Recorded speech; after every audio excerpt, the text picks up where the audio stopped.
Sourate 36, Yassine. Au nom d'Allah, le tout miséricordieux, le très miséricordieux. Yassine.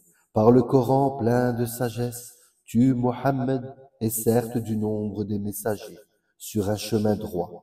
C'est une révélation de la part du Tout-Puissant, du très miséricordieux, pour que tu avertisses un peuple dont les ancêtres n'ont pas été avertis. Ils sont donc insouciants. En effet, la parole contre la plupart d'entre eux s'est réalisée. Ils ne croiront donc pas.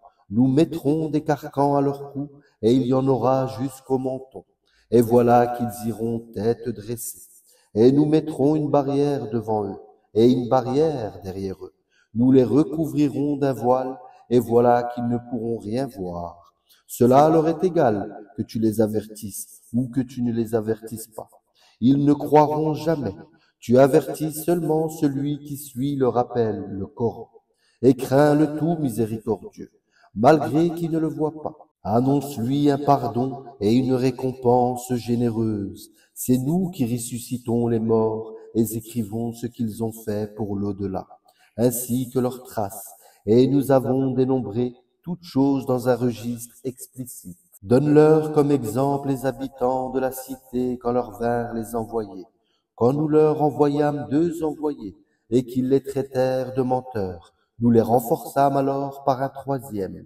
Et ils dirent, vraiment, nous sommes envoyés à vous. Mais ils, les gens, dirent, vous n'êtes que des hommes comme nous. Le tout miséricordieux n'a rien fait descendre, et vous ne faites que mentir. Ils, les messagers, dirent, notre Seigneur, c'est qu'en vérité nous sommes des envoyés à vous. Et il nous incombe que de transmettre clairement notre message. Ils dirent, nous voyons en vous un mauvais présage. Si vous ne cessez pas, nous vous lapiderons et un douloureux châtiment de notre part vous touchera. Ils dirent, votre mauvais présage est avec vous-même. Est-ce que c'est ainsi que vous agissez quand on vous le rappelle?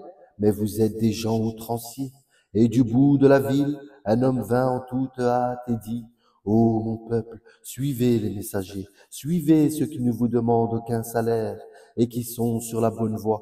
Et qu'aurais-je à ne pas adorer celui qui m'a créé? Et c'est vers lui que vous serez ramenés. Prendrai-je en dehors de lui des divinités? Si le tout miséricordieux me veut du mal, leur intercession ne me servira à rien, et ils ne me sauveront pas. Je serai alors dans un égarement évident. Mais je crois en votre Seigneur, écoutez-moi donc. Alors il lui fut dit, entre au paradis. Il dit, ah, si seulement mon peuple savait, en raison de quoi mon Seigneur m'a pardonné et mis au nombre des honorés.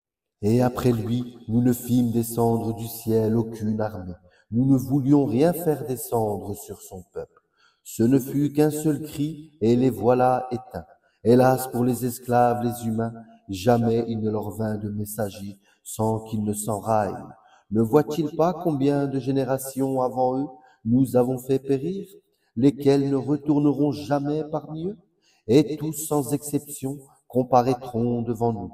Une preuve pour eux est la terre morte, à laquelle nous redonnons la vie, et d'où nous faisons sortir des grains dont ils mangent. Nous y avons mis des jardins de palmiers et de vignes, et y avons fait jaillir des sources, afin qu'ils mangent de ces fruits, de ce que leurs mains ont produit. Ne seront-ils pas reconnaissants? Louange à celui qui a créé tous les couples de ce que la terre fait pousser, de même et de ce qu'ils ne savent pas. Et une preuve pour eux est la nuit. Nous en écorchons le jour, et ils sont alors dans les ténèbres. Et le soleil court vers un gîte qui lui est assigné. Telle est la détermination du Tout-Puissant, de l'Omniscient. Et la lune, nous lui avons déterminé des phases jusqu'à ce qu'elle devienne comme la palme vieillie. Le soleil ne peut rattraper la lune, ni la nuit devancer le jour, et chacun vogue dans un orbite. Et un autre signe pour eux est que nous avons transporté leurs descendants sur le bateau chargé. Et nous leur créâmes des semblables sur lesquels ils montent. Et si nous le voulions, nous les noyons. Pour eux alors, pas de secoureur, et ils ne seront pas sauvés, sauf par une miséricorde de notre part, et à titre de jouissance pour un temps. Et quand on leur dit, craignez ce qu'il y a devant vous, et ce qu'il y a derrière vous, afin que vous ayez la miséricorde. Et quand on leur dit dépensez de ce que Allah vous a attribué, ceux qui ont mécru disent à ceux qui ont cru, nourrirons-nous quelqu'un qu'Allah aurait nourri s'il l'avait voulu? Vous n'êtes que dans un égarement évident. Et ils disent, à quand cette promesse si vous êtes véridiques? Ils n'attendent qu'un seul cri qui les saisira alors qu'ils seront en train de disputer.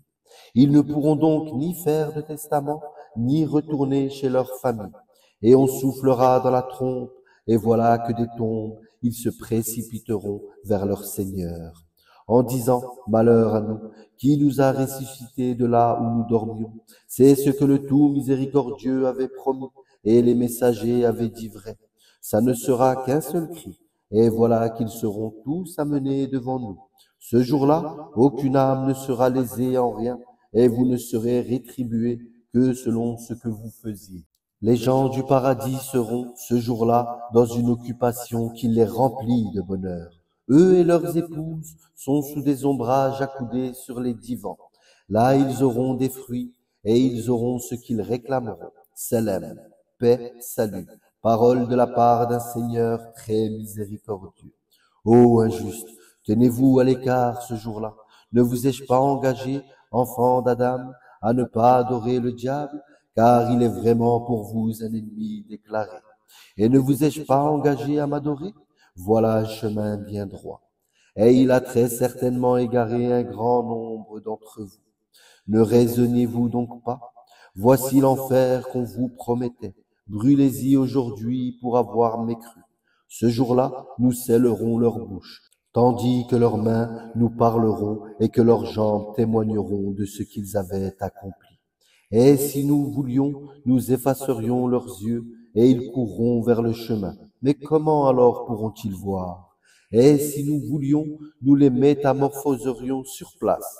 Alors ils ne sauront ni avancer, ni revenir. À quiconque nous accordons une longue vie, nous faisons baisser sa forme. Ne comprendront-ils donc pas? Nous, ne lui, à Mohammed, avons pas enseigné la poésie. Cela ne lui convient pas non plus. Ceci n'est qu'un rappel et une lecture Coran claire pour qu'il avertisse celui qui est vivant et que la parole se réalise contre les mécréants.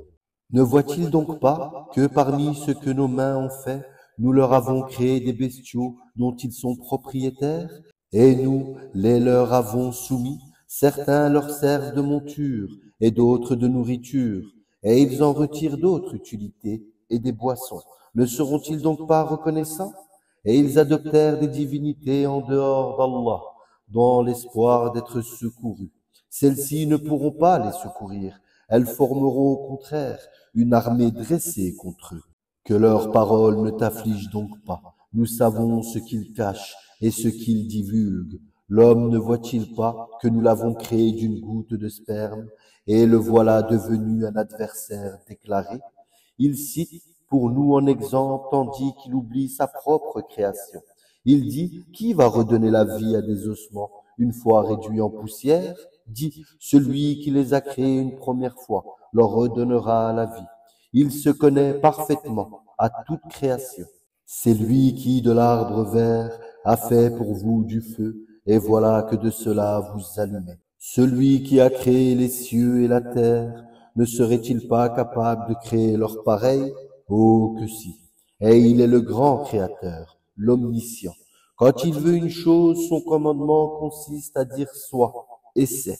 Louange donc à celui qui détient en sa main la royauté sur toute chose, et c'est vers lui que vous serez ramenés.